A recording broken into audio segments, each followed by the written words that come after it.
Welcome to our channel. Belum lama ini, tepatnya pada akhir Oktober 2021 lalu, raksasa teknologi Facebook Inc. mengumumkan berita bersejarah.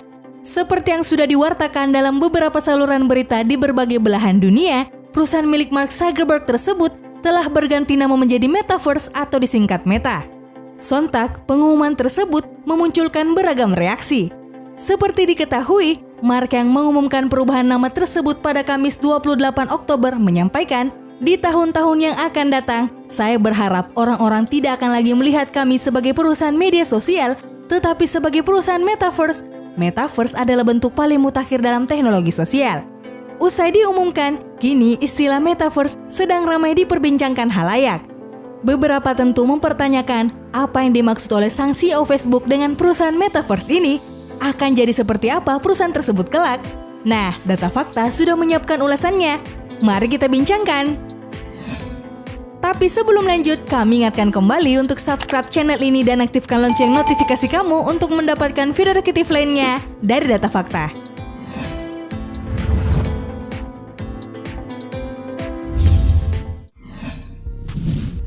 Visi masa depan internet.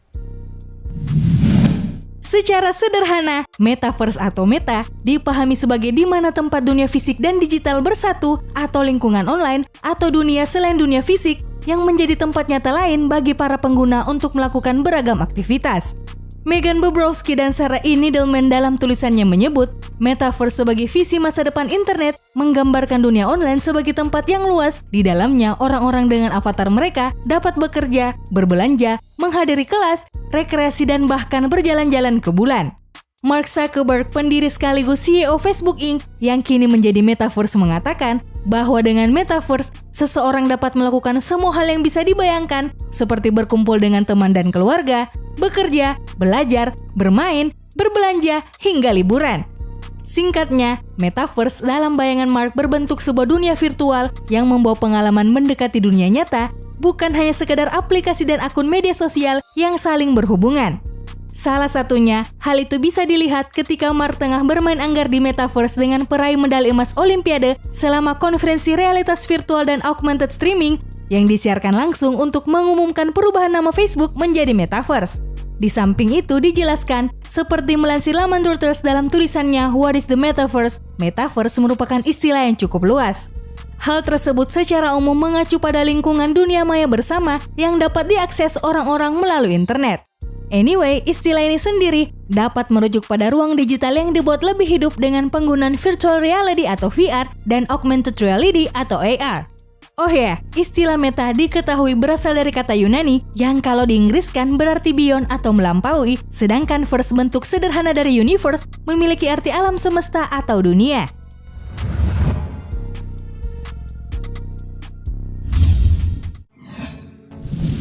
Bermula dari fiksi ilmiah. Siapa yang menyangka kalau gagasan Mark yang dianggap akan merevolusi dunia internet ini justru berawal dari cerita fiksi ilmiah? Ya, mengutip artikel yang tayang di laman The Conversation, konsep Metaverse pertama kali ada pada tahun 1992 oleh novelis Amerika Neal Stephenson dalam karya fiksi ilmiahnya Snow Crash. Artinya, konsep dunia alternatif tersebut tidak benar-benar ada. Namun kini, sudah ada jutaan orang melangkah, menjelajah, dan beraktivitas di dalamnya. Diketahui, Stephenson kabarnya terinspirasi dari kerja John Walker dan Jaron Lanier dari Autodesk dalam menciptakan teknologi virtual reality atau VR. Menurut Stephenson, sebagaimana dipaparkan Corey Enrico dalam tulisannya, Escaping the Gilded Cage, User Create Content and Building the Metaverse 2004, Metaverse merupakan lingkungan daring, dunia selain dunia fisik yang menjadi tempat nyata bagi para penggunanya untuk melakukan beragam aktivitas, baik sosial, bisnis, maupun hiburan. Nah, semenjak Metaverse diperkenalkan, banyak pihak berupaya mewujudkannya menjadi nyata. Itu lantaran dipengaruhi oleh populasi komputer yang makin meningkat melalui berbagai game bertema MMORPG alias Massively Multiplayer Online Role-Playing Game yang tumbuh pada medio tengah 1990-an seperti Meridian 59, World of Warcraft, The Sims hingga Ragnarok Online.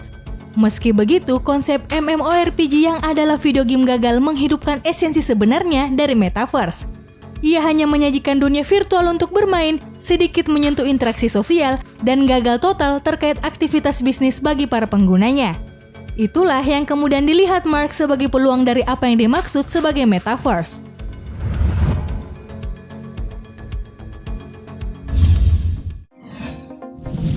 Masa depan yang sesungguhnya.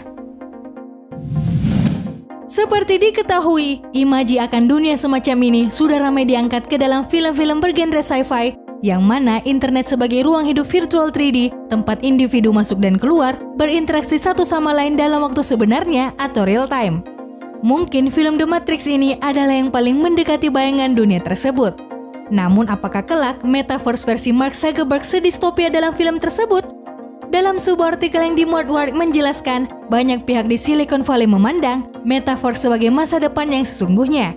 Bagaimana tidak, raksasa teknologi Google diketahui banyak berinvestasi dalam realitas berimbuh atau augmented reality atau AR, teknologi yang memungkinkan pengguna untuk melihat dunia nyata dengan objek 3D digital berlapis di atasnya. Selain itu, ada rumor bahwa Apple tengah membangun produk semacam kacamata yang berguna untuk menciptakan pengalaman berada di ruang virtual. Namun, Facebook tampaknya paling berkomitmen pada semua visi baru ini. Ya, dalam perjalanannya menjadi metaverse, seperti dilansir The Verge, sang CEO berusaha membangun sistem yang memungkinkan pengguna dapat berpindah ke realitas virtual atau VR, augmented reality atau AR, dan bahkan perang dua dimensi menggunakan avatar mereka.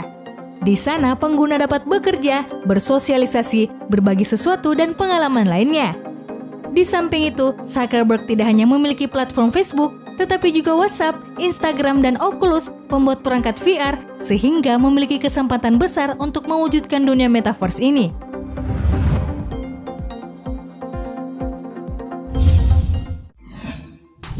Mimpi Zuckerberg menguasai dunia. Sebenarnya, gagasan tentang metaverse telah lama direncanakan Mark. Keputusannya mengubah mereformasi Facebook menjadi Meta pernah dijelaskan oleh Stephen Levy dalam Facebook The Inside Story 2020, merupakan upaya media sosial ini untuk bertahan hidup atau tak mengalami nasib serupa Friendster ataupun MySpace. Terlebih pada tahun 2012, Mark berhasil membeli Oculus, perangkat game virtual reality bikinan Palmer Luckey dan John Carmack senilai $2 miliar. Saat ia mencobanya pertama kali, Mark mengaku terguncang dan terkejut. Ia percaya Oculus ini dapat dimanfaatkan selain untuk bermain game. Nah, dengan mengubah nama Facebook menjadi Meta, Zuckerberg mengalihkan fokus perusahaan. Seperti dipaparkan Megan Graham di The Wall Street Journal, Facebook hari ini yang Meta berbeda dengan Facebook dahulu. Menurutnya, ia bukan lagi sebagai media sosial biasa, tetapi bertransformasi menjadi platform digital yang diberdayakan dengan Oculus sebagai tempat bagi siapapun di seluruh dunia dan melakukan kegiatan apapun. Kalau Facebook berubah jadi Meta, Mark mengemas aplikasi Facebook, Instagram, Messenger, dan WhatsApp menjadi satu kesatuan dalam naungan Family of Apps. Di sisi lain, dia meluncurkan Facebook Reality Labs guna mencoba peruntungan dan membangun metaverse. Mengutip artikel Tirto, itulah mimpi basah Zuckerberg untuk menguasai dunia.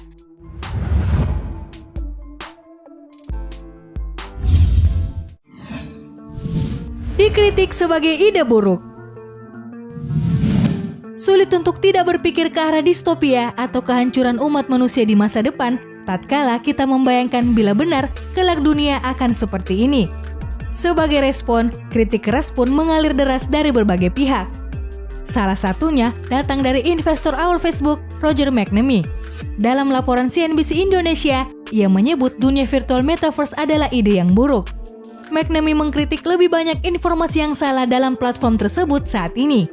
Ia pun tak yakin metaverse bisa aman di tangan Mark Zuckerberg. Selain itu, mantan CEO Google, Eric Schmidt, turut melakukan hal yang sama. Mengutip artikel yang tayang di Times Indonesia, ia bahkan menyampaikan kekhawatirannya tentang masa depan kecerdasan buatan. Schmidt memandang bahwa kecerdasan buatan yang digunakan Meta untuk menjalankan algoritmanya di semua platformnya sebagai Tuhan palsu yang bisa menciptakan hubungan tidak sehat antar manusia. Well, yang jelas, apapun yang dimaksud Mark dalam imajinasinya sebagai metaverse, sebaiknya mempertimbangkan hal-hal negatif yang justru dapat menggerus sisi kemanusiaan kita. Karena apapun yang dianggap ideal, boleh jadi membawa kehancuran bagi manusia di masa depan. Nah, kira-kira menurut kalian, bagaimana kita sebaiknya memaknai metaverse karya Mark Zuckerberg ini? Bubuhkan pendapatmu di kolom komentar ya!